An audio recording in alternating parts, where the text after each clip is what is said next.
اے گھروں کی چوکھٹوں پر بھروسہ کرنے والوں، گھروں میں بنائی ہوئی طاق پر بھروسہ کرنے والوں، اگر بتیاں جلا کر بزرگوں کی روحوں کو اپنے گھروں میں بلانے والوں، زمین کی مٹی چومنے اور چاٹنے والوں، توحید سیکھو۔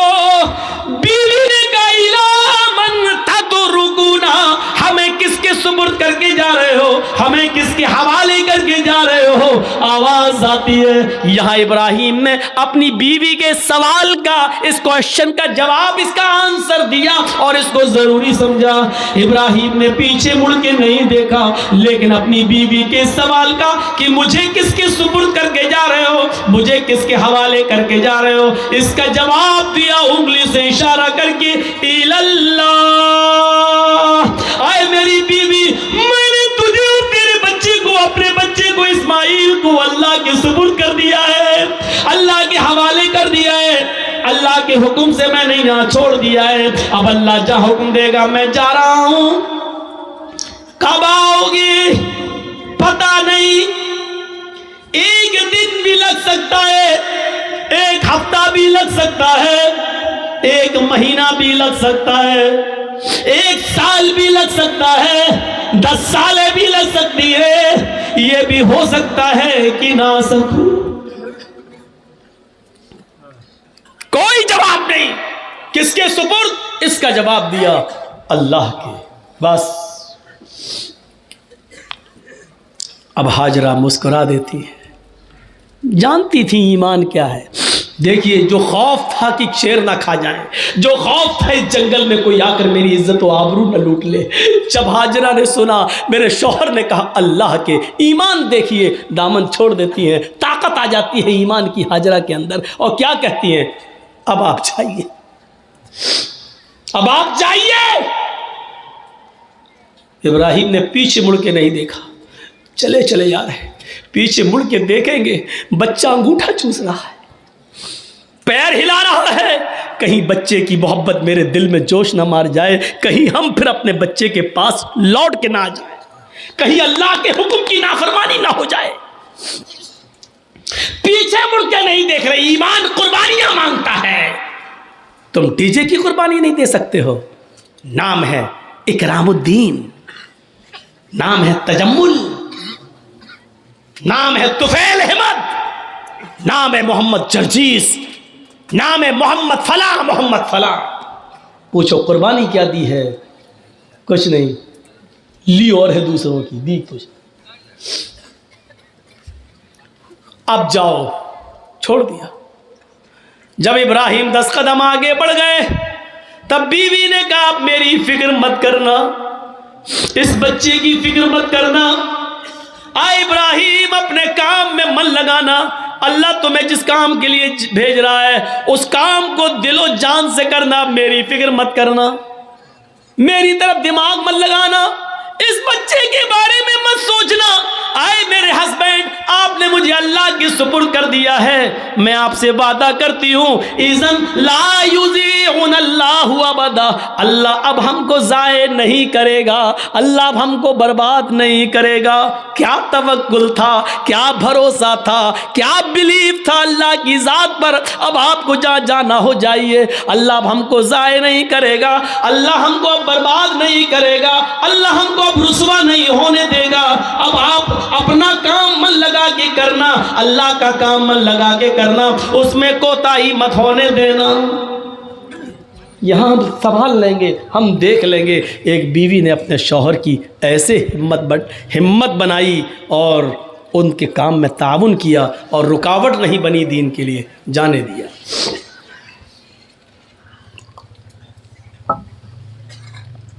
چلے گئے۔ اب جو چیز بتانا چاہتا ہوں وہ دیکھیے، اس ایمان کی طاقت کا نتیجہ کیا نکلا۔ ستو ختم ہو گئے، پانی ختم ہو گیا۔ ہاجرہ کہتی ہے میں تو پیاسی رہ جاؤں گی، بچہ کیسے پیاسا رہے گا، پانی نہیں ہے۔ سوچتی اس پہاڑی کے اوپر چڑھ کر دیکھوں، شاید پہاڑی کے نیچے کوئی بستی، کوئی قبیلہ رہتا ہو، پانی مل جائے۔ اندر پہاڑی کے اوپر چڑھ جاتی ہے، اس پہاڑی کا نام ہے صفا۔ صفا سے جھانک کر دیکھتی ہیں کچھ نہیں ہے، کھائی پڑی ہوئی ہے، گہری کھائی ہے۔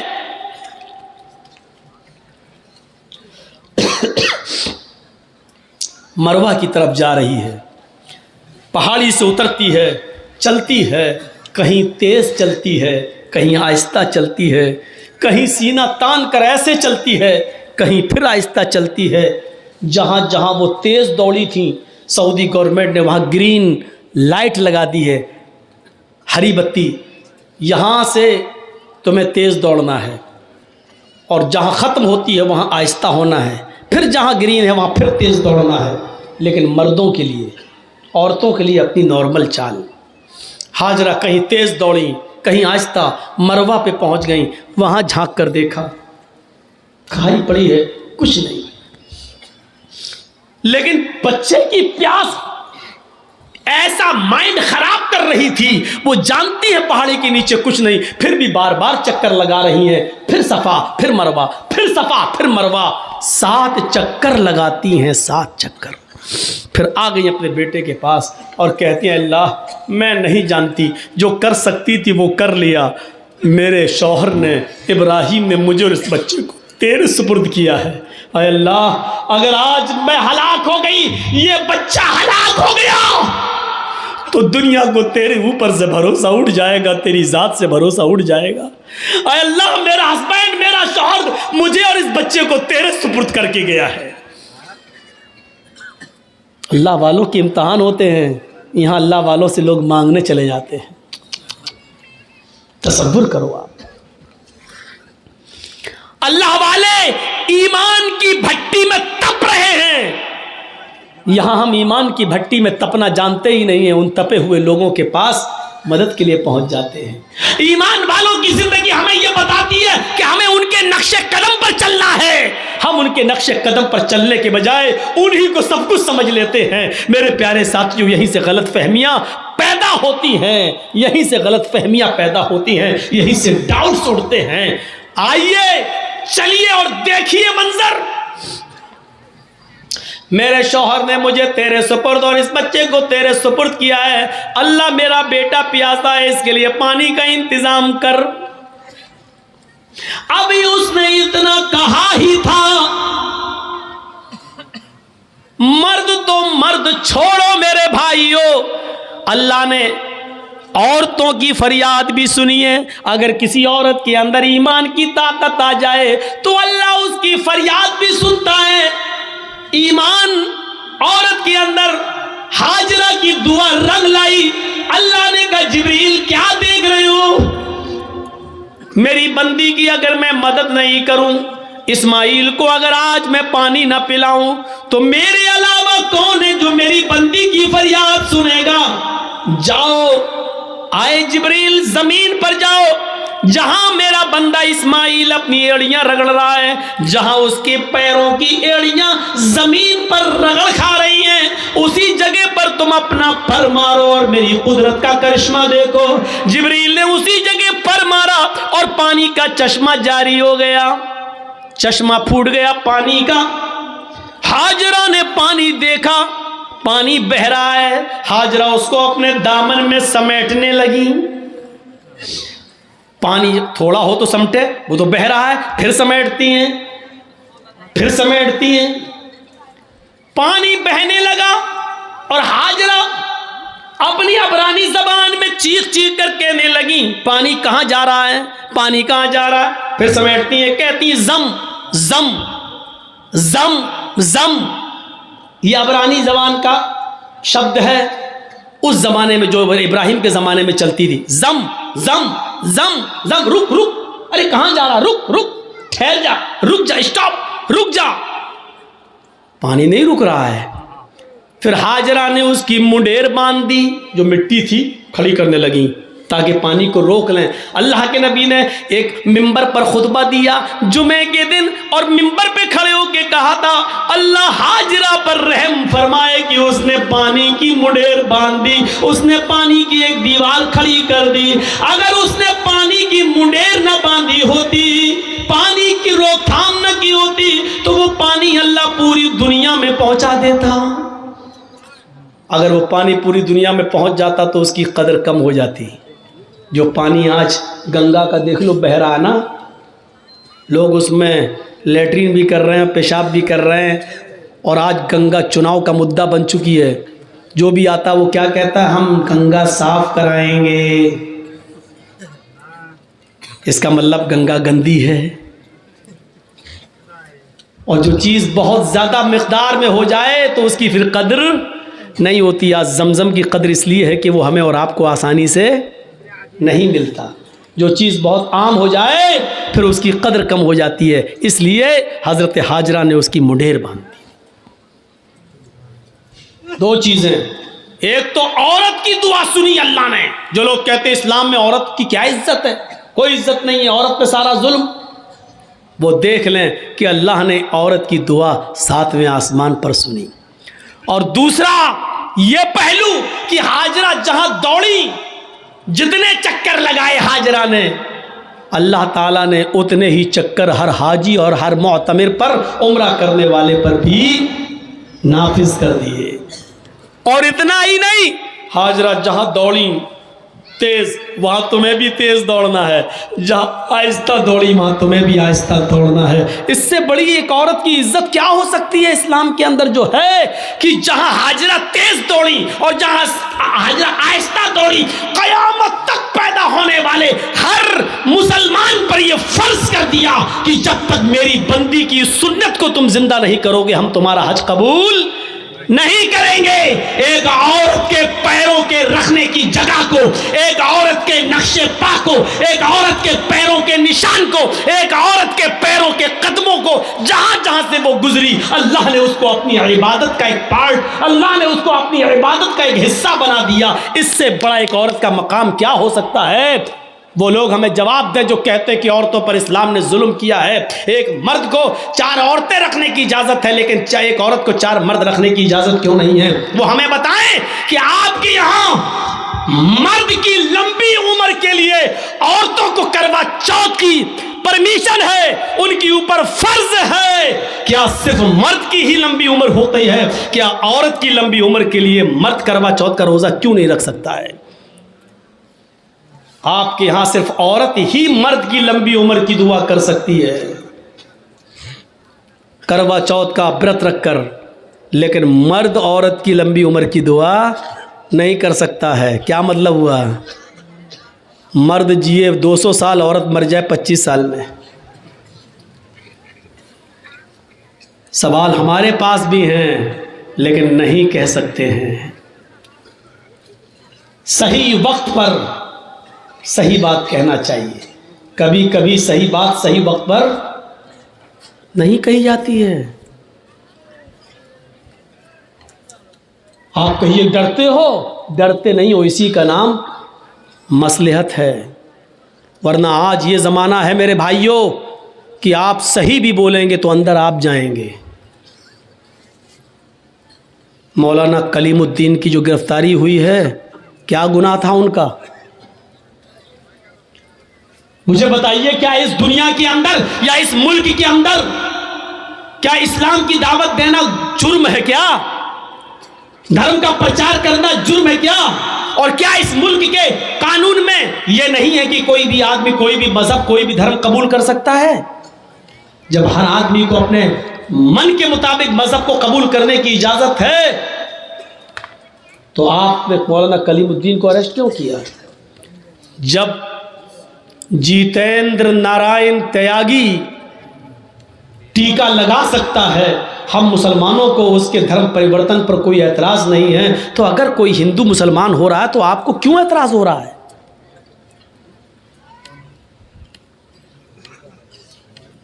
نہیں ہونا چاہیے. لیکن معاملہ یہ ہے کہ وہ جو بھی بولے گا اس کا کچھ نہیں ہوگا. ہم ایک شبد بھی بولیں گے تو ہم آہ بھی کرتے ہیں تو ہو جاتے ہیں بدنام، اور تم قتل بھی کرتے ہو تو چرچا نہیں ہوتا. کہتے ہیں کہ ایک گھاٹ پر شیر اور بکری دونوں پانی پی رہے تھے. شیر کی طرف سے بہتا ہوا پانی بکری کی طرف آ رہا تھا. بکری بھی پانی پی رہی تھی. تو شیر نے بکری سے پوچھا، تو نے میرا پانی جھوٹا کیوں کیا؟ دیکھ رہے ہیں سوال؟ پانی شیر کی طرف سے بہتا ہوا آ رہا ہے، تو پانی جہاں شیر منہ لگا رہا ہے وہاں سے بہتا ہوا پانی آئے گا تو بکری پیے گی، تو جھوٹا شیر کر رہا ہے کہ بکری کر رہی ہے؟ شیر کر رہا ہے۔ اس شعر کو اگر آپ سمجھ جائیں تو میری پوری تقریر سمجھ جائیں گے۔ معذرت کے ساتھ میں نام نہیں لوں گا۔ پانی جھوٹا کون کر رہا ہے؟ اور پانی جھوٹا کرنے سے میری مراد ہے ماحول خراب کون کر رہا ہے؟ شیر کی طرف سے جھوٹا پانی آ رہا اور الٹا شیر ہی کہہ رہا ہے میرا پانی جھوٹا کیوں کیا تو نے؟ بکری بولی راجا ہماری کیا مجال کہ میں آپ کا پانی جھوٹا کروں؟ پانی تو آپ کی طرف سے بہتا ہوا آ رہا تھا، میں تو آپ کا جھوٹا پانی پی رہی ہوں۔ بکری نے جواب صحیح دیا۔ شیر نے کہا اچھا منہ بھی چلاتی ہے مجھ سے، زبان بھی لڑا رہی ہے مجھ سے، آیا اور مارا ایک پنجہ، بو گئی کھوپڑی بکری کی اور چیر کے پھاڑ کے کھا گیا اس کو۔ بالکل یہی حال ہے اس وقت اس شیر کا اور ہم بکریوں کا۔ میرے بھائیوں شیر اور بکری کو سمجھنے کی کوشش کرو، بہت کچھ سمجھ جاؤ گے۔ اور اس لیے میں ایک اور مثال دوں گا آپ کو، بہت ہی ہوشیاری سے اور مصلحت سے کام کرنے کی ضرورت ہے۔ اس وقت نعرے لگائے جائیں گے، ہمیں بھڑکایا جائے گا، مشتعل کیا جائے گا، جیسے دلی میں نعرے لگے تھے دیش کے غداروں کو گولی مارو۔ آگے کا جملہ آپ کو، یہ نعرے لگانے والوں کا کچھ نہیں ہوگا، کیونکہ یہ نعرے لگتے ہی ہیں اس پاور کے نشے میں جو ان کو معلوم ہے۔ پھر نعرے لگائے جائیں گے، اور ہم آپ کے یہاں یہ تقریر اس لیے کر رہے ہیں کیونکہ اشاروں میں یہ بات میری دوسری جگہ پہنچ جائے گی جہاں ماحول ہے۔ مشتعل کیا جائے گا اور پھر ہمارے ہی لوگوں میں سے کسی کو اس نعروں کا جواب دینے کے لیے پیدا کیا جائے گا، تاکہ ایک طرف یہ رہے اور دوسری طرف وہ رہے، اور اس کا پورا فائدہ بہو سنکھیک لوگوں کو، زیادہ تعداد میں رہنے والوں کو مل جائے۔ یہ پوری پلاننگ ہو چکی ہے، پورا گیم فٹ ہے۔ اس وقت عقل مند انسان وہ ہے جو خاموشی کے ساتھ چپکے سے نکل جائے اور بھڑکاؤ اور زہریلے نعروں کا جواب ویسے نہ دے۔